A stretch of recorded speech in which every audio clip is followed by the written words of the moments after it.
Bonjour, Lakota Pachedli and Deshnakas, Bodwadami and Dow, Shishibani Aknanabin Dagwaze, Mangan Dodam, Cleveland, Ohio, and Dochbia, Shawnee, Oklahoma, and Diane. So hello, my name is Lakota Pachedli.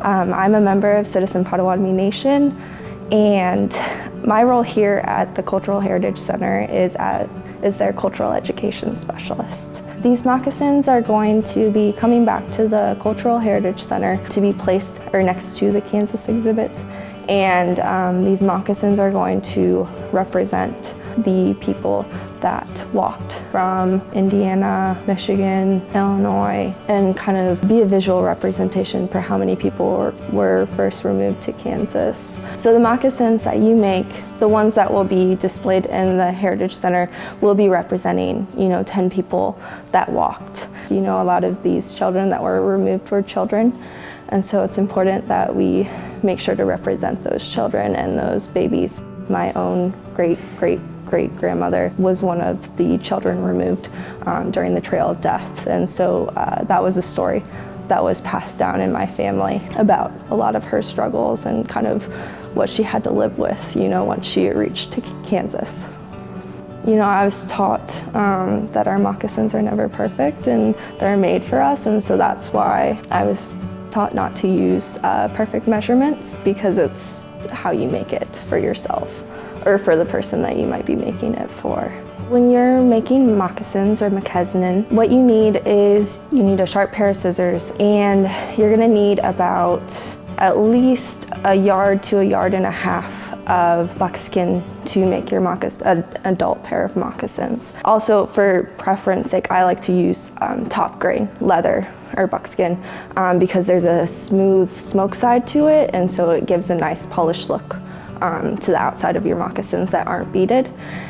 And you need to use sinew and glover's needles. Usually we use about a size 4 glover's needle. Also, I like to have a scrap of leather to pull the glover's needle when it gets stuck. Some people like to use needle nose pliers, but those tend to break your needles, so if you want to save your needles, I recommend scraps of leather.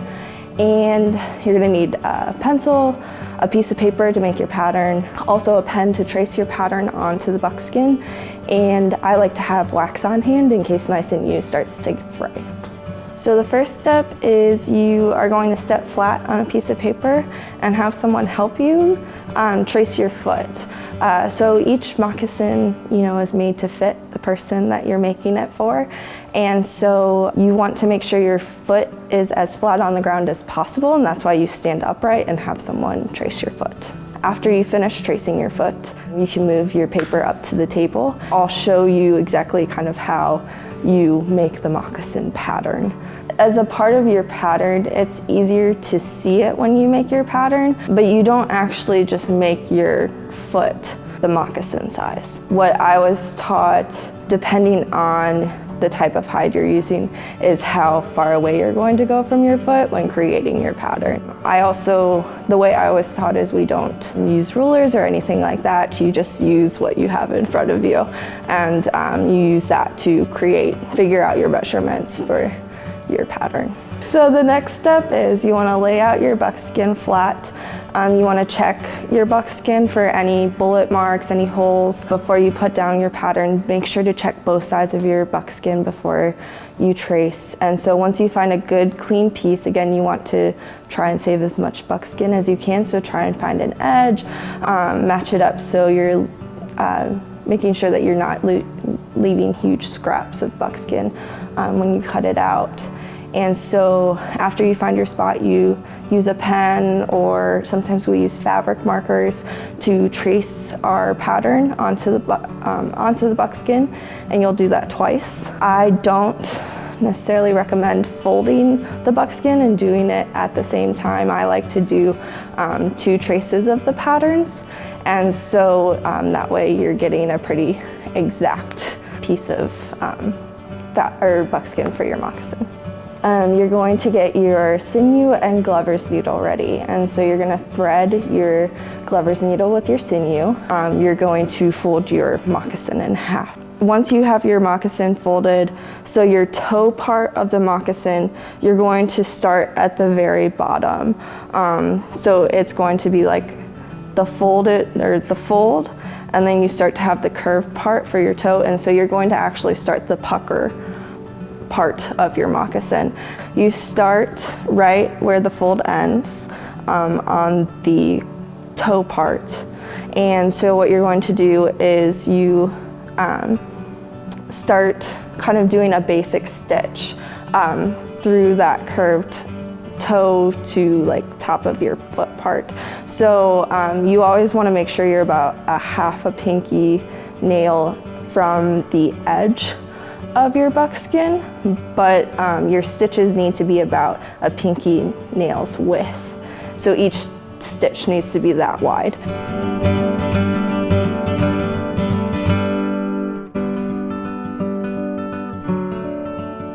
And so you're going to continue that until you reach the ears of your pucker toe moccasins.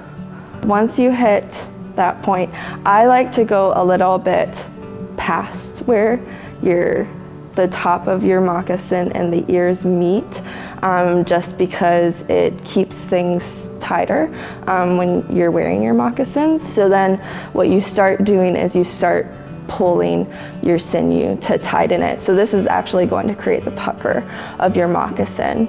And so as you're pulling it, you're also pushing the folds down to make sure that your pucker is really tight. When you're doing that, that's why you need those stitches to be wide. If you use small stitches, it's going to be very difficult to try and pucker it. And so once you complete that, what I like to do is I make a stitch around the outside to create kind of a stitch to go underneath to knot off. And so what I like to do is after I create that stitch, you go underneath the stitch, and so from that loop of leftover sinew, you thread your needle back through that loop. So it's like a basic sewing knot, a hand sewing knot that a lot of people use, and again, I like to do that 3 times.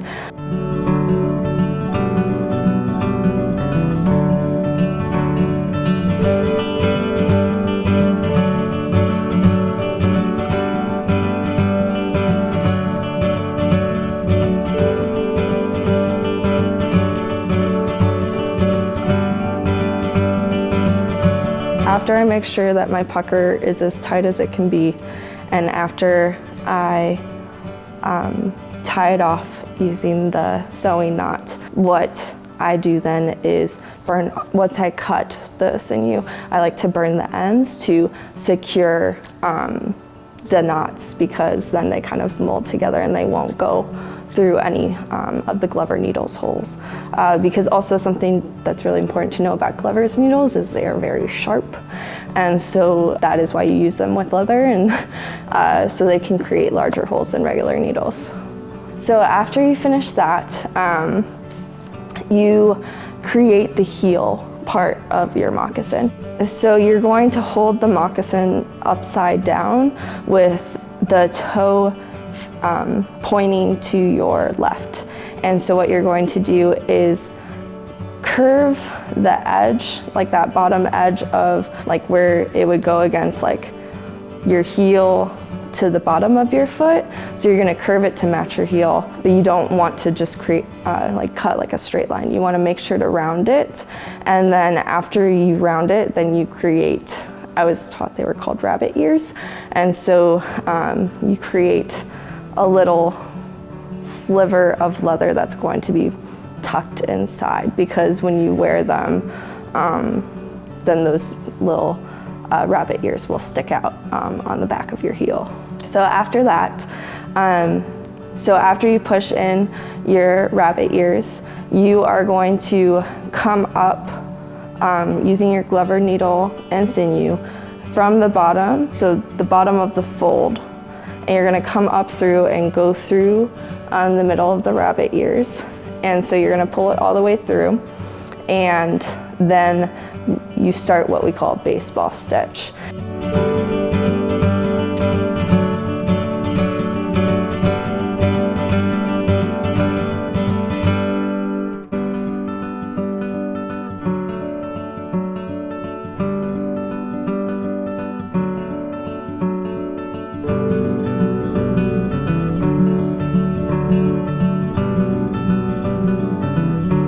when I teach people how to do this, I also explain it's kind of the opposite of doing your pucker toe. It doesn't matter how small your stitches are for your baseball stitch, you just don't want them to be very big. So I like to start going through the left, and so you go from the inside of the moccasin to the outside of it. And then you're going to go to the right side and go from the inside to the outside.